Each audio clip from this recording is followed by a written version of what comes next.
I watched Assassin's Creed the other day. Oh, what'd you think?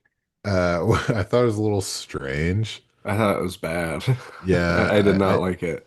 I was like, this is, I mean, I didn't get like, I still don't understand. Like, so they're just like bringing people back from the dead to like tap into their ancestors so that they could, get the details they're missing. Yeah. And I'm like, okay, I guess, but like he's acting it out and like if these people are all like super badasses, like they should have been able to like, stop this from happening or like Yeah. communicate with him more effectively to prevent it from happening. And like the whole dad thing was weird. Um, but then like it just like worked out. I was like, Yeah. okay, like whatever, like of course they're just gonna assassinate him, Yeah. at Yeah, the of like the course. when they're Yeah. like resting on their laurels. I'm like, this is dumb. Well, it was also like, have you ever played the games I at played all? the game a little bit, yeah. Okay, so the worst part of the game is the present day stuff. That's the part that when it happens, you roll your eyes and like, oh my God, can I get through this stupid bullshit that I don't care about? Nobody Right, cares about the Animus machine. Nobody right, cares about the friggin' Templars in modern day. Like nobody yeah, gives a shit. Just do a movie or a game for that matter where it's just in the past. right. You just go to the Just past. want to You're be the just in the assassin, past and just you're an diving off the assassin. buildings, Yeah, going sneaking around, like I want to do the cool stabbing, shit. robbing. Yeah, and then Yeah, of course they make a movie and it's like, oh no, this movie is like mostly about the present day. And it's like, oh cool, the shitty part of the game. Awesome. it's beautiful. I took a lease out on your heart. I took a lease out on your heart. Can I at least have fun? Can I at least have fun? Can I at least have fun? Welcome back, everybody. We are Rough Draft Research. You are the audience, and together we are on a quest for Dynasty Domination. How's it going over there, Daniel? Pretty good, man. One rookie draft in the books. Somehow ended up looking like I got a double on Friday. I was hoping to get 3 weekends in a row, but gonna have to zig while I zag with the double Oh, draft going this weekend. oh no, I'm sorry, man. It's all good. That's always tough. Yeah, it's just drowning in dreams is all I'm doing. So got to be pretty stoked with how our first one went, huh? Yeah, no, I'm happy with it. It's always fun to get the for the belt draft out of the way. We're going on our eighth season in that. Bizarre. I mean, we've This, had some turnover, but overall, that's pretty awesome. yeah, this league is older than my children Wow. and more cherished by most, I'd say. Damn. Um, yeah, so I mean, shout out to anybody in for the belt that is listening.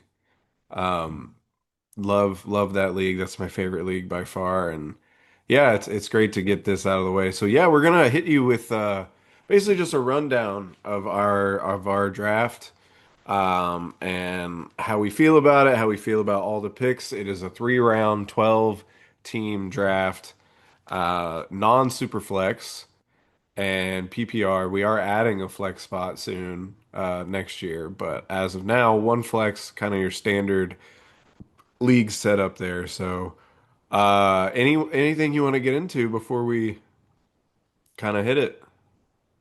Now I've got a bunch of stuff to pepper in throughout. Okay, well, sounds good. I'm gonna share my screen. Uh, we were doing wasn't great when I tried this, so hopefully this shows up well in the recording for YouTube. If not, yell at us in the comments. That'd be fun. But here we go. Should be good here. So yeah, starting off, I think it made a lot of sense here. Not very surprising. We had Ashton Genty going off the board at number one. Yeah, that's gonna be cut and dry everywhere, everywhere. That'd be weird not to do that. Yeah, the only places I could see it, maybe in a Superflex, IDP? IDP, I could probably more likely see it. It's not going to happen in our IDP, I don't think.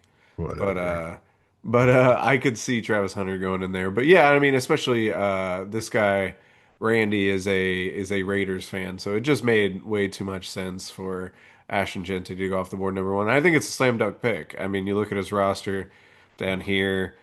He was going to be relying on uh, Yeah, Zamir White Tracy and and yeah, Isaiah Davis, like mhm.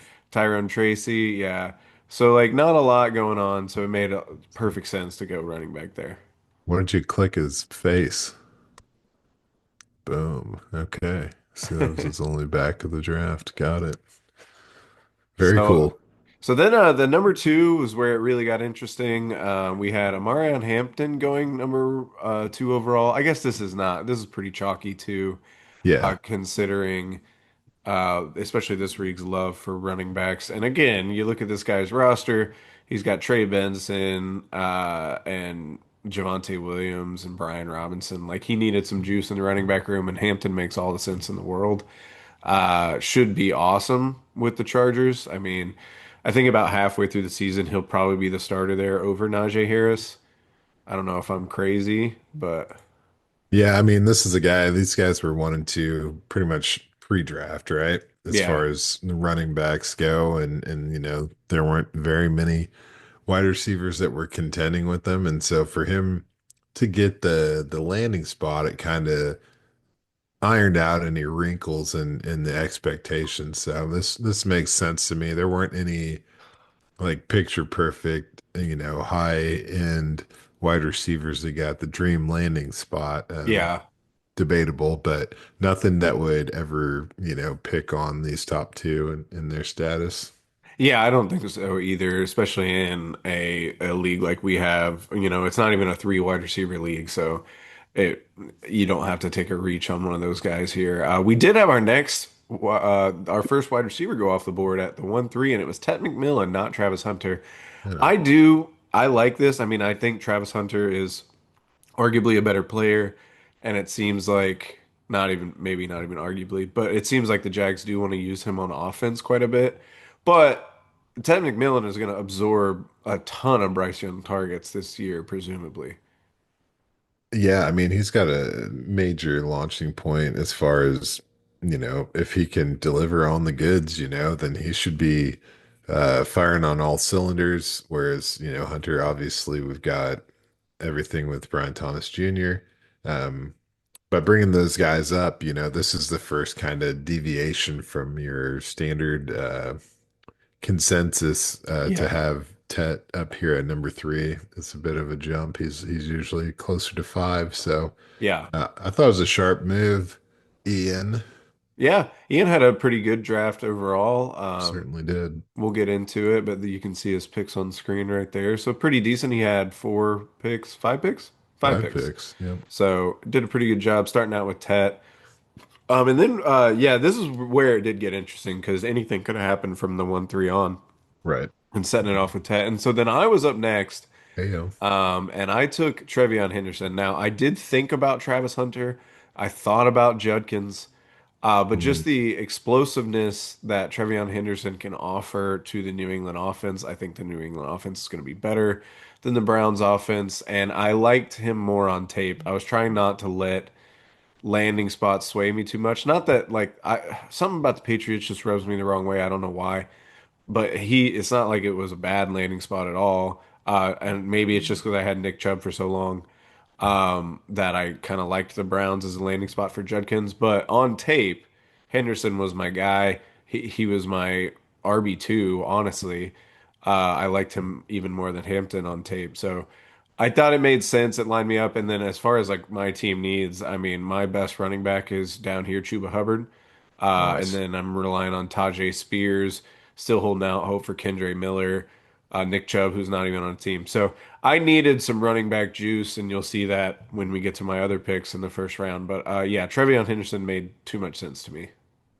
Yeah, and I mean, this is kind of the way it's going. Everybody is talking about this guy's pass protection skills, so Yeah, I mean, you got to just add another log on the fire right there. So I think yeah, you made the right choice. If you had gone Judkins, That would have been cool. Would have potentially been cool for me. But I think you made the right move. It's going to be fun to watch the Patriots be Mhm. maybe a little more exciting than they have been in the past. I'll definitely be a lot more excited to see them on TV because of Henderson and but you know, the next pick off the board, not D Hop, but Tony here. Uh, He Travis Hunter might be haunting me because I did think about going Travis Hunter, you know, getting these wide receivers in leagues like this is always going to be nice. But again, needed the running back help. So yeah, moving on. So Travis Hunter was the pick of the 1-5.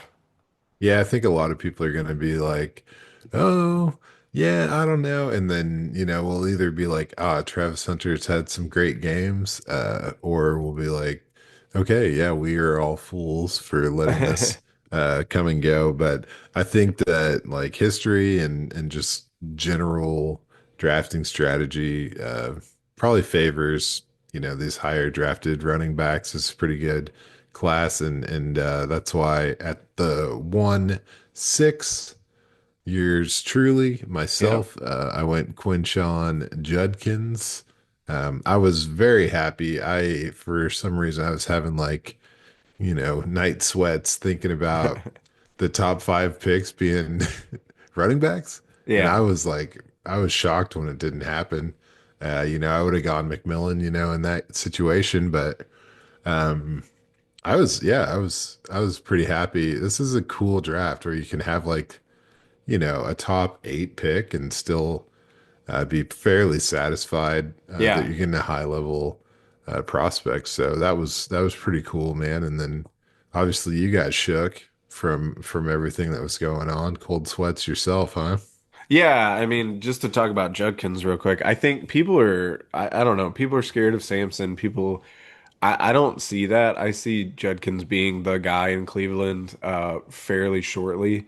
Not worried about Jerome Ford. And yeah, maybe he doesn't have the elite ceiling of like a Henderson, a Hampton, or a Genty, but I think his floor is rock solid. Like I think Oh he's yeah, gonna be like a 15 to 20 a point week type of guy.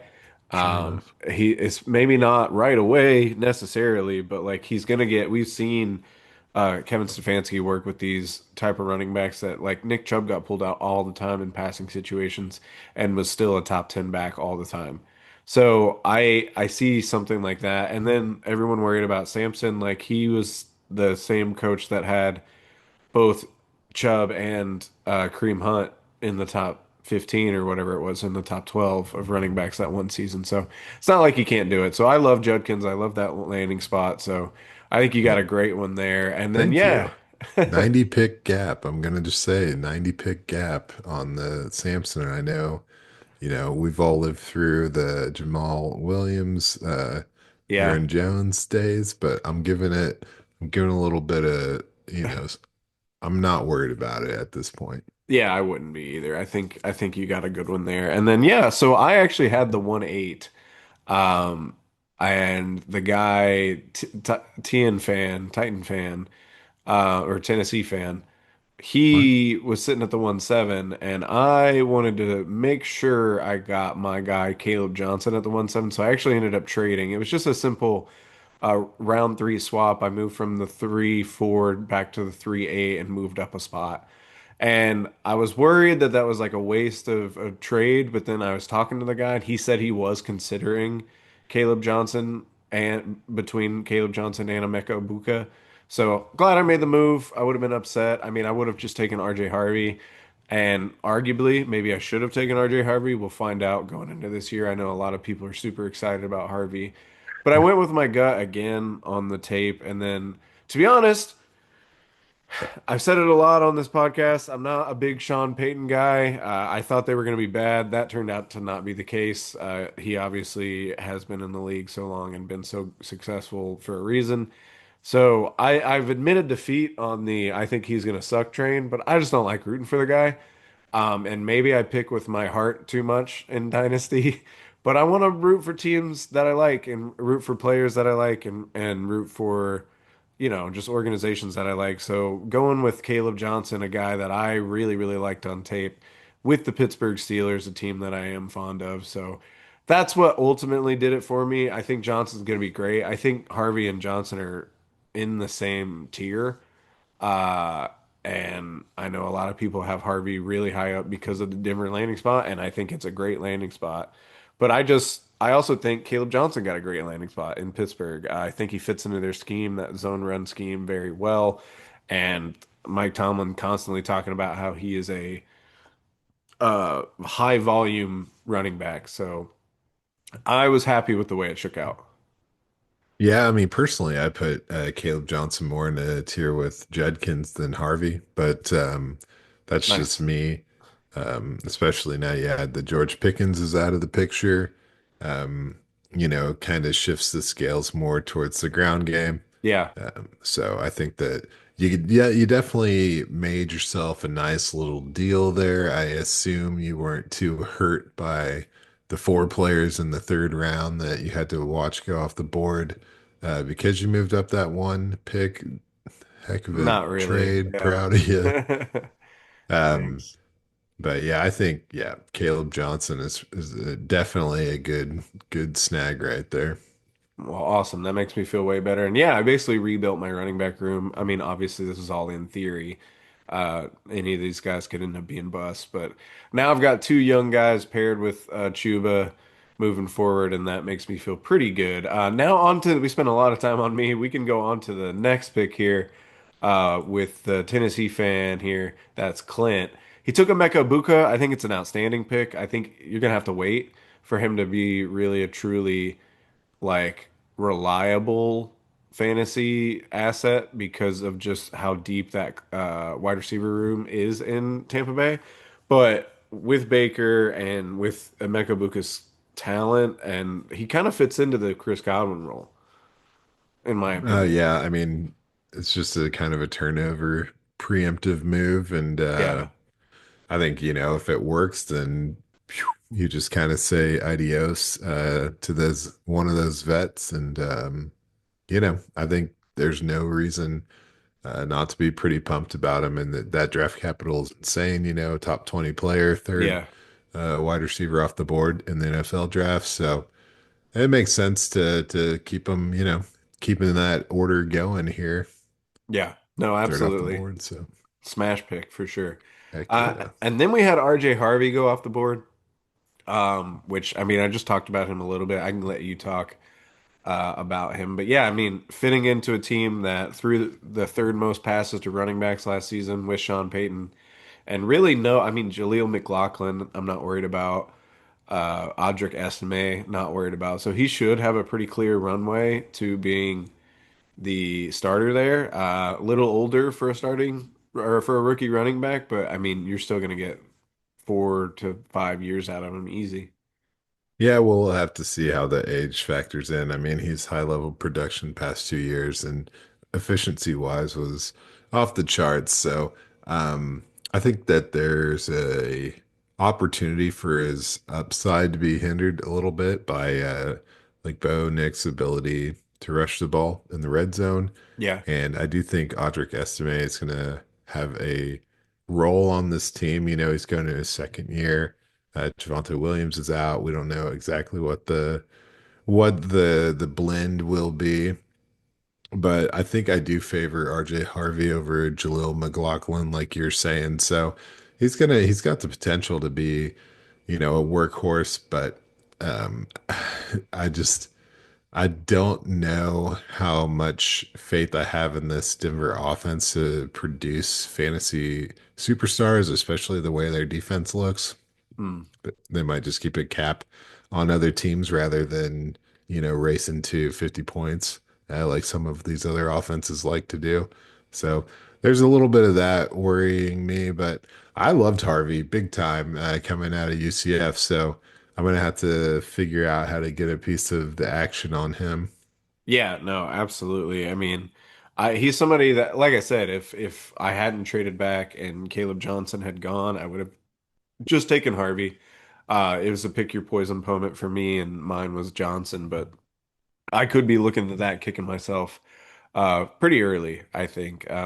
Next up, the 110. I think this was my first head scratcher, not necessarily because of where he went. I think the 110 is fine. But Mhm. the guy that took him has Josh Allen and Geno Smith. I kind of would just have been fine with that QB room. But I mean, you're getting a high upside player, and we don't know how long Geno Smith's going to last. And then obviously, if somebody goes down, you've got this locked and loaded number one overall quarterback waiting on you.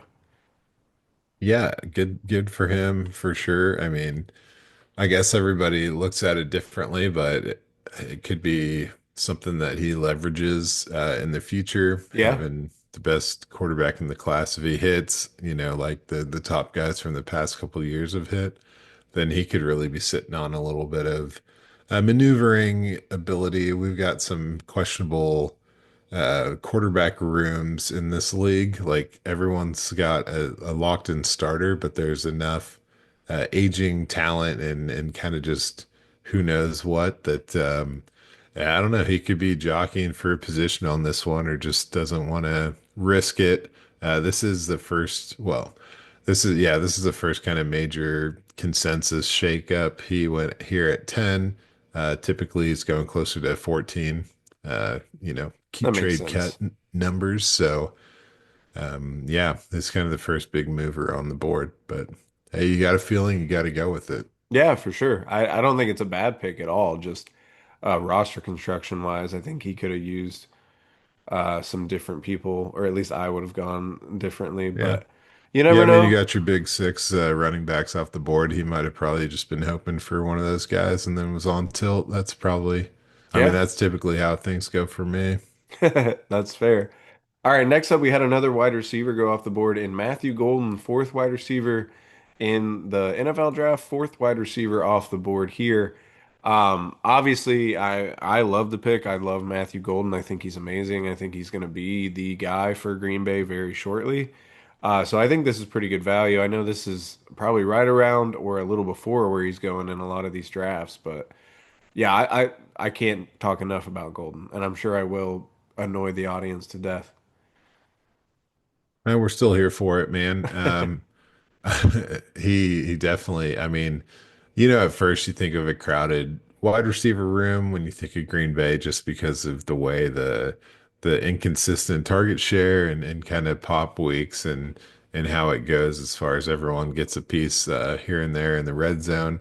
It kind of can make you a little worrisome, but I think you get this draft capital and an offense that has been rolling for a while, pretty stable. Then slot him in as the number one, and I mean it's probably going to be. I don't know. I probably would have taken him higher than this personally, closer to 8, maybe even over Harvey, depending on the team need. Gotcha. Yeah, I mean, I would have if I still had three picks like I did at one point in this draft, I probably would have snagged him. Oh yeah, the one Behind. six. Yeah, nah, we don't have to talk about it. All right, so next up we got our first tight end off the board. Tyler Warren goes before Colson Loveland. I think we both like that. We both are big Tyler Warren guys. Obviously, Colson Loveland's getting all the hype in the world, and a lot of the other Dynasty podcasts and draft nicks that I've been seeing have been talking about Loveland, but we love Tyler Warren. Landing spot be damned. So I think this is a great pick. Yeah, it's obviously a slam dunk. I mean, the landing spot is, you know, like nobody was thrilled when Brock Bowers went to the Raiders last year. You know what I mean? Yeah, I think that when you look at the tight end position, you have to look at the talent. You can't necessarily look at the landing spot because tight end is a luxury position for an offense as far as like using them as a weapon. And if they can make it work, it can happen on any team. And I think we've seen that repeatedly. So I wouldn't be hesitant because of the landing spot in Indianapolis. I think that you don't go this far in on a guy just to be, look like a fool. But maybe you do, but I'd bet against it. I'm excited for the spot. yeah, me too. And I do think the Colts could absolutely, I mean, they obviously needed one because they took him so high, but I think they could use that for help with either Richardson or Daniel Jones, whoever it ends up being. But I think that'll help out the passing game a lot just to have a consistent big target over the middle there. that has shown production. And then we had our second tight end go off the board in Colson Loveland at the 2-1. This could end up being one of the steals of the draft, just given the draft capital and the landing spot here. It also wraps up a pretty great draft class, in my opinion, for Tony. Travis Hunter, Yes. RJ Harvey, and Colston Loveland. I know you and I aren't huge Colston Loveland fans. The whole world seems to be, so maybe we're just wrong on that one. But this is a draft class that could absolutely, like, kind of be the future of his team. Yeah, no, and I thought, yeah, he did a good job. I took a note here. The guys that did like a high-end wide cast net, he definitely hit the spot there, as you're saying, Harvey, Hunter, and Loveland. I got to give Tennessee fan some love, with the Ibuka Warren. He ended up with some high caliber later picks as well, some fallers. So I thought, yeah, it was kind of cool to look back and see how these different teams were built. You mentioned Ian, he had 5 picks, and then Hookham had 6. So it was kind of a cool draft. There's like teams that were sitting at the back end of the third that didn't otherwise have picks, but I think that it's weird for people to be this excited about Loveland, and I thought that the whole time.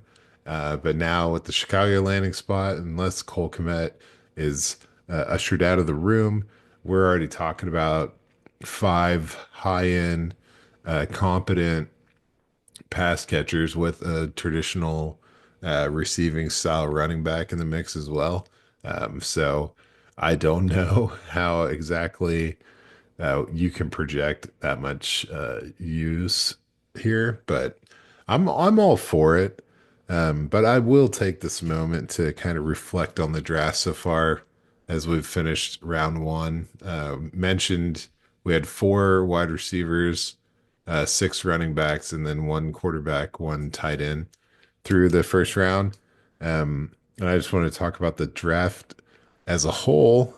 We ended up with 14 running backs total, 13 wide receivers on the whole, 3 quarterbacks, and 6 tight ends, which that 6 tight end number is pretty cool. Obviously, we're going to get back into some of those guys, but as we round into the second round here, go through our second tight end, I just kind of wanted to reflect on those numbers, man. 14 running backs, and they're all kind of exciting guys. It was a very fun draft for me.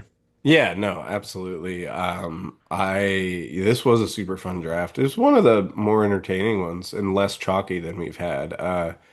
So getting Well, into, go it ahead. was well, yeah, less chalky. I'll give you that. Yeah, bringing that up, Loveland was a faller, versus consensus here at 13. But I also thought, there was far less like in draft trading because Mm, it's like, no, I'm not gonna move because like these guys they kick ass, yeah, yeah. it was cool. I got trade offers pretty much at each stop, and it's like, man, I'd sure love to get some future picks or whatever, but I mean, I'm gonna ride or die with this 2025 class. I mean, this is a breath of fresh air right here. Yeah, no, I feel you. I was trying to get into this second round and then even into the early third round, and I couldn't get it done. So that speaks to what you're talking about, in terms of people really liking where they were at. Next up we had Trey Harris at the 2-2 spot. Love this pick. We both love Trey Harris. Yeah. The landing spot is great with Justin Herbert over there. He's a really good complement to Lad McConkey, in my opinion. I did just notice he also has Lad McConkey, so he did double up on Yeah, he the totally did. And I was like, what are you doing? I was kind of messaging him because I wanted this spot so badly to do exactly what he did yeah. here with Harris. So, um, yeah, I don't know. He had some interesting things to say about it. But I think, all in all, probably going to work out for him. He also got Hampton, so it's like, I don't know. Oh yeah, he's a big Chargers Yeah, boy, I guess. just pull up the bolts, dude. It's happening here. So, Hell yeah. I um, respect it. Fuck it. yeah, I mean, if you're, I don't know, it profiles as a awesome offense. You want as many pieces as you can get of it. Yeah, no doubt, no doubt. All right, then we had Cam Scatabo go off at the 2-3. I love this pick a lot. I've been on the record of saying that I think Tyrone Tracy's going to get uh, put to the back burner fairly quickly after they see Scatabo on the field. And so I think for a value running back here, with how many went off the board in the first round, it makes a lot of sense to me.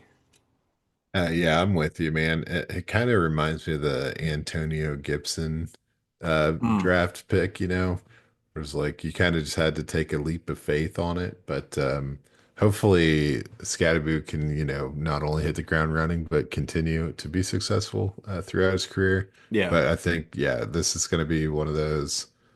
If you don't need him, draft him anyway because his value's going to go up once he starts playing, and you yeah. can flip him for a first in the future, I think. Couldn't agree more. I think he's going to be awesome and a lot of fun to watch. So then we had Randy go off the board with two back-to-back picks here. So we'll talk about them both. We had Jack Besh from the Raiders at the 2-4 and Jaden Higgins from the Texans at the 2-5. I think both these are great picks. I've on the record, I love Jack Besh. I love where he fit in to the Raiders offense as the like number two guy, potentially, well, number three if you're including Brock Bowers. But in the receiving game, to Jacoby Myers as well. And then Jaden Higgins profiles as a great number two as well to Nico Collins. They kind of do the same thing, in my opinion. But as far as like a great consistent target to have in a passing offense. So I think this was a slam dunk and wraps up his draft of Ashton Genty, Jack Besh, and Jaden Higgins, which I think are three awesome picks. Yeah, that was a slam dunk. I think you probably nailed it there as far as picking those guys back to back. I imagine, I don't know, man. It's kind of funny. We'll see how it goes. Starting off with Genty and then going back to the your Homer village there at the Besh pick. It's it's kind of cool, but I don't know. These were kind of the correct values. Um, I think yeah, Harris went a little higher than his consensus, but it really kind of led up to me, Yep. pick 18 the 2-6. And I was kind of scared, personally, like I said, cold sweats and things like that. That Cam Ward was going to be still on the board at this point, because I had a huge teardrop or teardrop. I was crying over here, but I had a big tear break after 18. Hmm. It's kind of like two halves of this draft, and for Burden to be on the board here, I was pretty giddy about it. Oh yeah. I mean, he went way after his projections, and I can see why. I mean, people are worried about DJ Moore, and then obviously you got Rome Odunze, but it speaks for itself in the draft capital here. He was the a top 40 player, and I don't understand how you're pumped about Colston Loveland, but then you're hesitant on Burden. I think that he's a feisty player, Yeah. and once he gets the ball in his hand, he's going to make things happen. I do really think he could bring on that Keenan Allen role in a comparable way, and I'm excited to see that. But anyway, I was tickled here, pleased as it were, to pull him off here. And I do have to say that my tier was pretty solid because the top 18 of this draft were also the top 18 consensus players. So Nice. it does seem to be a pretty clear top 18 guys. And it gets kind of Wild West after this as far as Yeah. the where like, the value and versus consensus and kind of just what people ended up doing. It was exciting, but I guess we can get into it. Yeah, I mean, Burden falling that far, I think, is the value steal of the draft. I know some people weren't in on him. I was actually trying to Same. trade. At one point, I offered like a 27 first for the 2-3 and like the 2-7, trying to get up and take either Scatterboot or Burden, just depending on what I felt, but couldn't get that done. So yeah, Burden to me is a steal there. And then yeah, now we get into the kind of the Wild West. Another guy with two picks back to back. So we had Mason Taylor tight end for the Jets go at the 2-7 and Devin Nice. Neal at the 2-8 to New Orleans. Um, Mason Taylor first is interesting. I mean, we saw Justin Fields go off with Cole Kmet a bunch. I'm curious how the Jets offense is even going to look. But and Mason Taylor was like not a guy that either you or I were like super in love with, but No. he did get the NFL draft capital of the second round. And looks to have a great landing spot. So it's funny to me that he went so much further ahead of all of these other tight ends because I would have put Arroyo and Ferguson definitely ahead of Taylor personally. Yeah. But it could work out and be like a great pick. Yeah, I mean, I think that everybody's pretty high on him, and I don't know if it's just the Jets landing spot, but this was pretty close to consensus for him, which I was a little bit shocked to see that.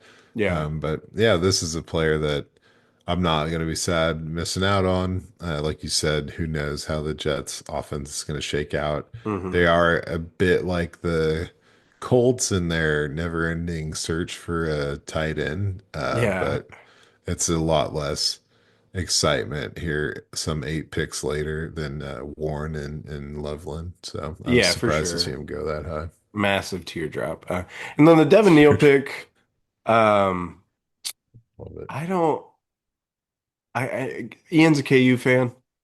So Sure I enough. think that probably speaks to it. But like a sixth round running back there with like a crowded RB room, you still have Kamara, you still have Kendre Miller. I mean, I know they hate Kendre Miller in New Orleans, but I don't know. That this one felt like a reach to me. I did like Neil on tape, to be fair. I know we both liked him, but Oh just yeah. like the draft capital and everything just kind of shied me away from him. Honestly, like it works out fine because if you look at Ian's picks, he got Jalen Royals at the 3-3. And if he had just switched those picks, I probably would have been fine with it. I don't know if Jalen Royals gets to the 3-3, obviously. So it's fine. I don't hate it, but it just felt like a bit of a reach when I saw it happen.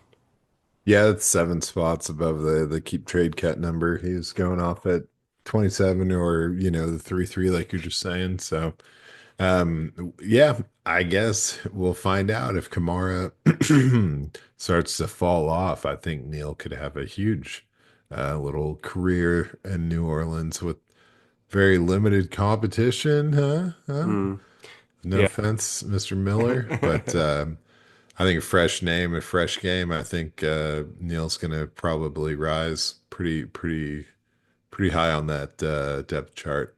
Well, hopefully so.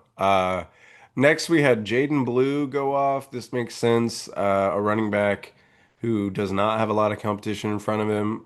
Sure. I mean, you got Javonte Williams there. You got Miles Sanders there. So two guys that have played in the NFL for a while, but Jaden Blue adds like an explosive element. And now the passing game in Dallas should be pretty electric with the acquisition of George Pickens and obviously CeeDee Lamb. So there's a chance for Blue to really start. So this was, I think, a great value add at the 2-9. Yeah, this is going to be a guy that is probably going to just keep creeping. I don't think he gets too much higher than the 2-9, but I mean, he deserves to be over Neal and Taylor in my opinion. But Yeah, yeah, kind of fighting with the next guy in my opinion. gotcha. Okay. Yeah, so Bachul Tootin goes off at the 2-2, which I think locks up. Nope, no, it doesn't. Tootin goes off at the 2-10, sorry. And yeah, it's a crowded RB room, but like one that they don't seem to be very happy with. So I could see Tootin getting some pretty early playing time. Yeah, for sure. I mean, it's no consistency with the Jags backfield, and if Tootin can be as explosive as he was in college at the next level, then why wouldn't you go with him? He's got a high upside. We don't know what the floor is though. Yeah, for sure. Next up, another running back, four in a row here. We had Dylan Uh-huh. Sampson as Davy Bag's first pick. Again, another guy we liked on tape. I don't think the landing spot suits him. I do think he makes an excellent complement to Judkins. So I think it will be a 1-2 there in Cleveland with Judkins and Sampson. But I know Dave was really hyped when he took him and said he's going to be the RB1 soon. So I don't know if that was just facetious or what, but I still like the value add here. It's just the landing spot's a little weird. The capital was great. And again, we've seen Cleveland have two RBs be in the top 12. So can't really argue with it. Yeah, and Davey was a Kareem Hunt manager during Hmm. the heyday of that time, so maybe he was just, licking his chops, getting back in the free money game. So obviously, for me as a Judkins guy, it's going to be one of those clash of the Titans. I will never say anything good about Samson just because I can't invite that kind of energy into my life. So. That's fair. I get it. And then we had AJ. AJ, who Who? is on the pod every now and again, started this whole thing with us and is an amazing human being. He had one pick. It was the 212, and he took Kyle Williams, which I think is a slam dunk pick. Oh yeah. As far as the next wide receivers to go off the board, I think Kyle Williams is a great one. Pairing him with Drake May in a very weak wide receiver class or wide receiver room for New England. Oof. I think you slipped the truth the first time. No, yeah, that was a great pick. The poor guy, he was hanging out, tooting one off the board. And me and him were chilling on Friday trying to do the draft together. And dude, he was over there. He didn't know what to do with himself. He wanted Kyle Williams so bad. And we had the Davy, overnight pick, couple extra innings on that selection. And then he got his guy, man, and I think he's over the moon about it. This is like the Reddit prom queen right now. If you guys like to read about how people's drafts are going, everyone is all about Kyle Williams, and it's easy to see why.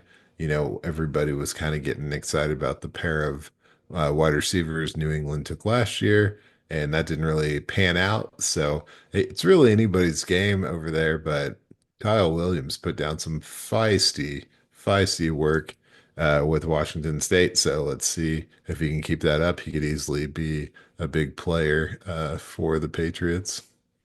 Yeah. No, and I think that's what everybody's kind of counting on is him to step up and just kind of take control of that room, which I do not put outside the realm of possibility. So did you want to go over the second round or Well, I guess we might as well. It's five running backs. There were five wide receivers and then a pair of tight ends. Um, Pretty good. I mean, I would say this all went pretty close to consensus. There were a couple of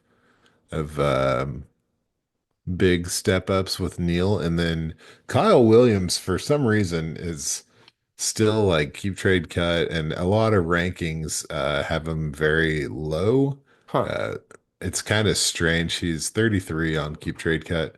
On the ADP for the sleeper draft, he was like you had to just scroll for 5 or 6 days to get there. You had to pretty much Yeah, type it in was his weird. name.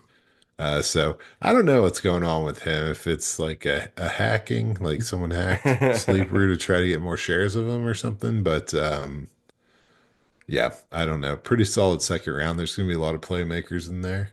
Yeah, I think so too.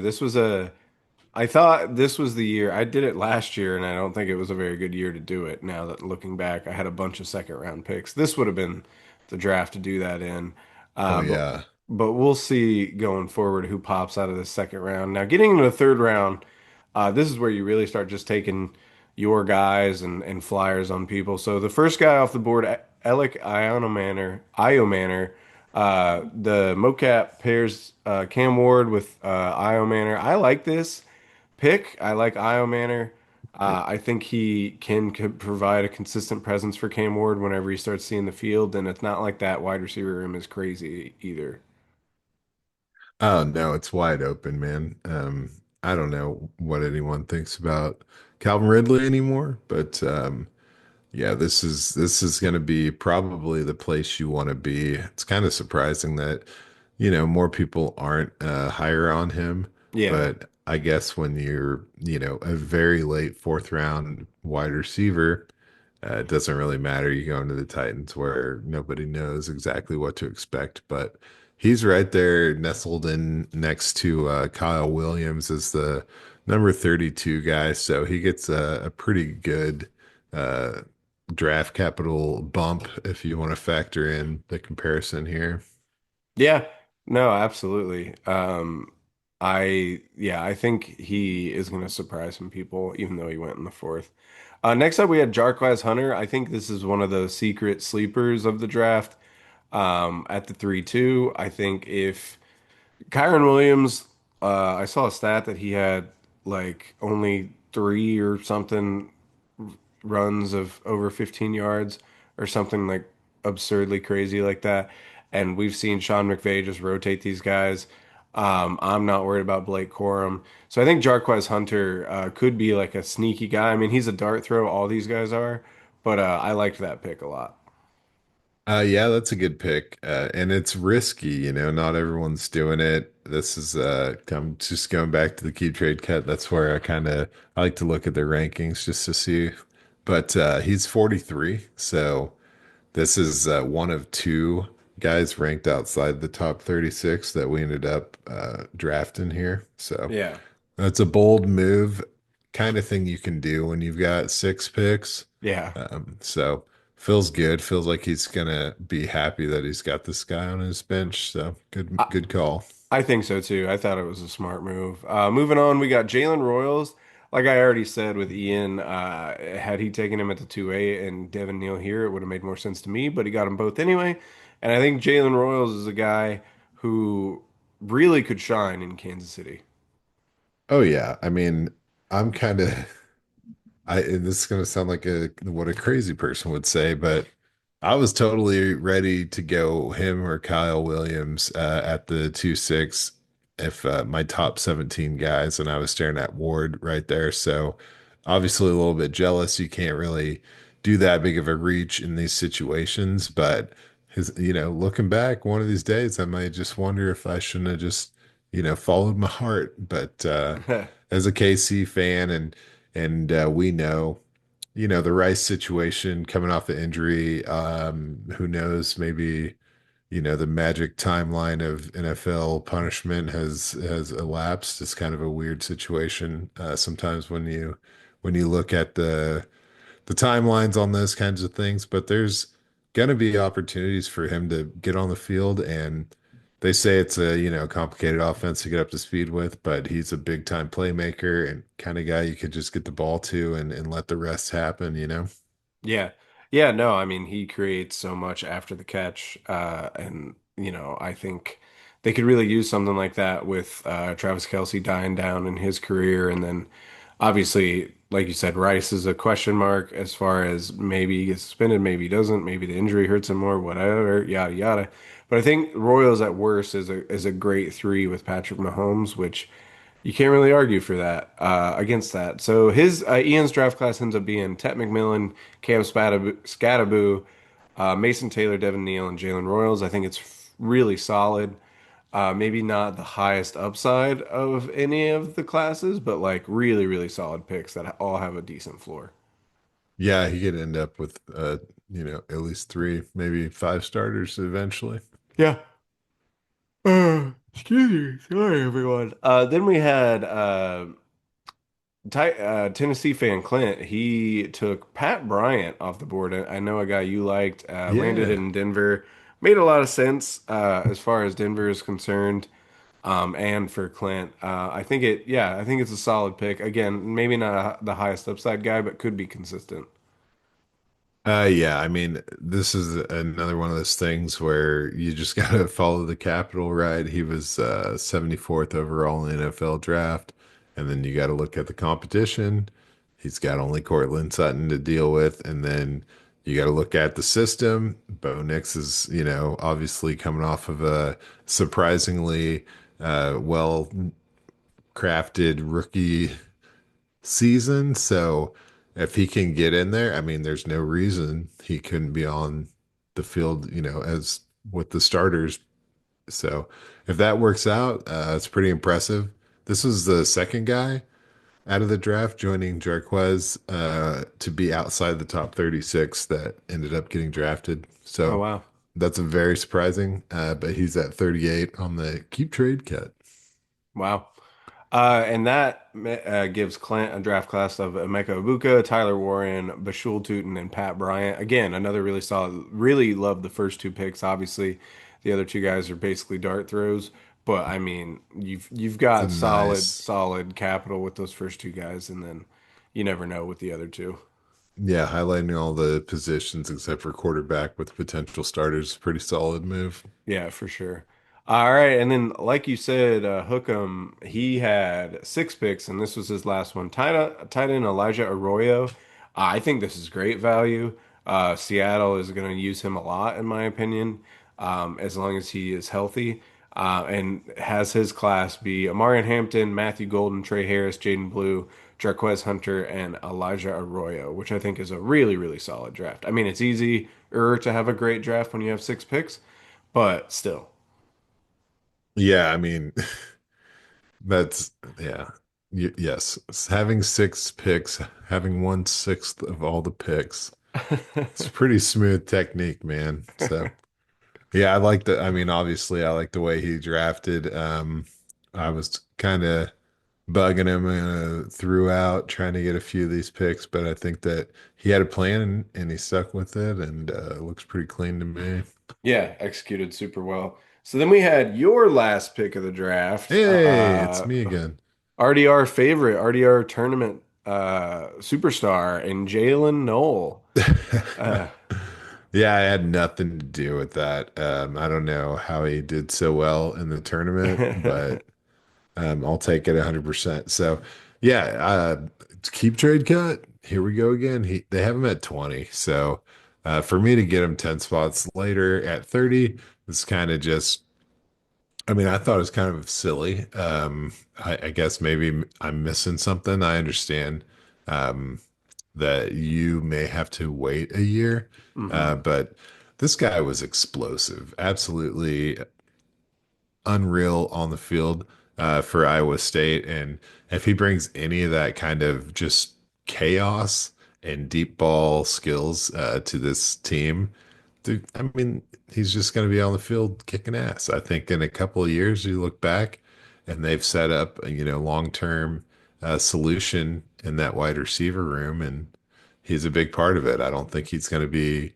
a rotational player. I think he's going to be a starter, and it might just take a year Yeah, to get there. I'm with you. This was another guy I was trying to trade up into the front. I tried to trade from picks 3 3 down to like 3 9, trying to get an extra third. And Jalen Noel was like a main target of that. I was really, really trying to get up there and take him because I thought he was falling. You're But couldn't. telling me that if you just stuck at the 1/8, you would have taken Null at the 3/4, and then I could have got Pat Bryant at the 3/6. Probably, yeah. Killing me, Smalls. Sorry, I don't know man. how I'd trade like a probably like an insane person, especially in draft. But I ended up with only three picks, my three native picks, even Yeah. though the first round pick and the second round pick got traded back to me at some point. So that's kind of this is very rare for me, but it Yeah, was pretty fun. wild. And ends with your draft class of Judkins, Luther Burden the third, and Jalen Noel, which I think you got extreme value on those receiver picks. And like I said, I'm a big Judkins guy after his landing spot. So Yep. Long-term upside, definitely going to be a little test of the patience in the wide receivers. yeah, absolutely. All right, next up we have the 3-7. It was Ollie Gordon ending Mocap's draft with Cam Ward, Alec Io Manor, and Ollie Gordon. I think Ollie Gordon has an interesting role in the Miami offense. They don't really do power guys a lot. So I'd be intrigued to see if he gets in on the goal line potentially. But I mean, with the rate that Achan scores touchdowns, I don't really see it happening. So I don't know. Had no interest in Ollie Gordon in this draft, but I mean, it's the 3-7, so take your shot. Yeah, and he's going off at 34, so this is pretty actually close to where people are going. Obviously, we're dealing with the Doak Walker Award winner 1 year removed. So if he can get anywhere back to his sophomore type energy, that would be incredible. He's still only 21 years old. So, I mean, get him in the NFL and get him up to speed.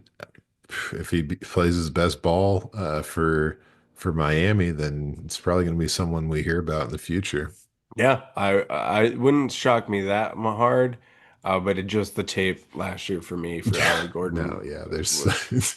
that was pure optimistic. I Like I had to, oh hear you. shit, So then up next at the 3-8, so this is what nice. I was also trying to get the 3-9 here because I wanted Jackson Dart or Jalen Milrow. I wanted just another quarterback. My quarterback room is Jordan Love, Anthony Richardson, and Aaron Rodgers. So there's just not a lot of Jordan Love's great, I think, and hopefully we'll see him bounce back from a iffy second year as a starter. And then I'm still kind of holding out hope for Richardson, and then hopefully Rodgers will sign with the Steelers. But then when I looked at my tight end room, I had AJ Barner and Jelani Woods as my two Uh-huh. backups to Trey McBride.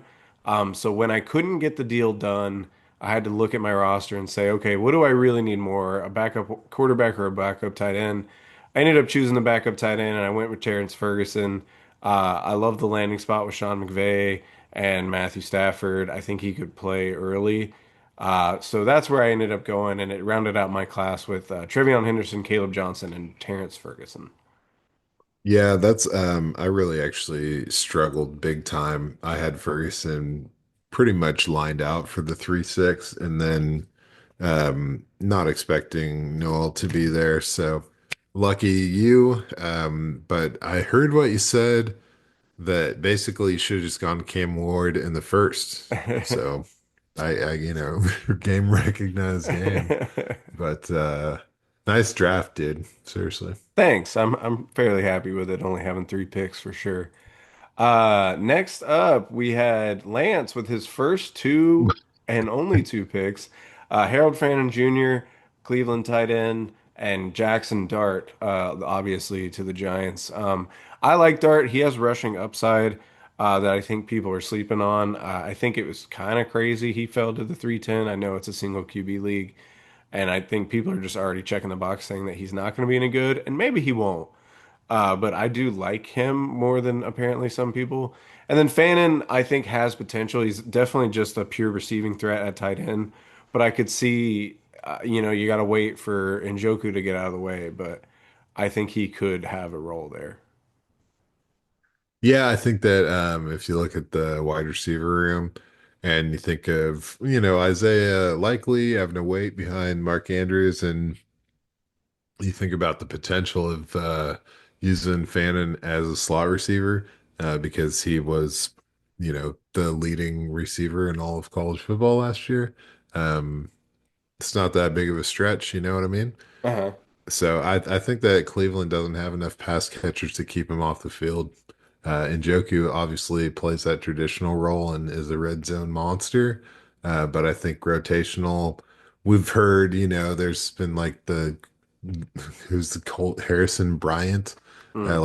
We've heard these weird Browns secondary tight end names far too frequently compared to some of the other backup tight ends in the league. And I think that they know what to do with a guy like this. And then the dart pick, yeah, I mean, it just depends on your need at the position. He obviously is going to um, be a starter very soon, and he has some nice weapons. A lot of work been done on that offensive line recently as well, so it could work out. Yeah, I think so, for sure. All right, then we got Davy Bags with his second pick and his last pick with DJ Giddens. I think this is purely like an injury handcuff type pick. I don't see Giddens breaking out that much, Yeah, which rounds out his class with Sampson and Giddens. pure That, trolling. yeah, I don't know if this class is going to give him huge dividends, but you never know. You never know what can happen. I think there were other running backs that I would have liked more. Maybe some waiver pickups. We'll see tomorrow. Ooh, spicy, spicy. Maybe. Hey, But and then I don't know. Do you have a lot to say about Giddens? no, it is kind of he's like ransom drafting though. It's I respect the technique. That's fair. And then Danny, with his only pick in the draft being the 312, he took Jalen Milroe, has already since traded him. Uh, Seriously? yeah, he traded him to Praxis. So you could just add to Randy's um, draft haul of Genty, Besh, Higgins, just add Milroe in there. I like Milroe as a dart throw, like if he ends up if Sam Darnold ends up not being very good and Milroe can kind of be solid, he obviously has the rushing upside which we love in fantasy. So I think it was a smash pick. It was another guy that I would have wanted. Honestly, I don't know why I didn't end up doing this. I talked about trading for that pick and just didn't pull the trigger on it for Milroe. So I think Randy made a smart move. But that is the third round rounded out. Do you have much to say? I do, but I can tell this is not the moment. I will just say briefly, as brief as I can, that it's worth noting that only 22 of the NFL teams were represented in this rookie draft. Oh, So if you're wondering about your veterans, maybe look at these 10 teams that were not represented by our draft and be happy if you have any other players: the 49ers, the Bengals, the Lions, Vikings, Ravens, Cardinals, Falcons, Bills, Commanders, and the Eagles. So all pretty stout teams that I guess were good with what they had. But we'll see in tomorrow's waiver wire if we can add some of these teams to the active rookie collection and for the belt. yeah. That's super interesting. I did not. I would not have even It's a thought to little look bit of that up. manual. It's Yeah. color coded too. It's pretty Oh, sweet, you know. hell yeah. I Should I share appreciate my that. screen? No. Maybe next week. But yeah, so there you have it. That is our 2025 for the belt rookie draft. So if you enjoyed that, we're going to be here next week. So not sure what we're doing, but we'll get it to you as soon as we can. But until then, we've been Rough Draft Research. You have been the audience, and we'll see you next time. Thanks for listening. I took a lease out on your heart.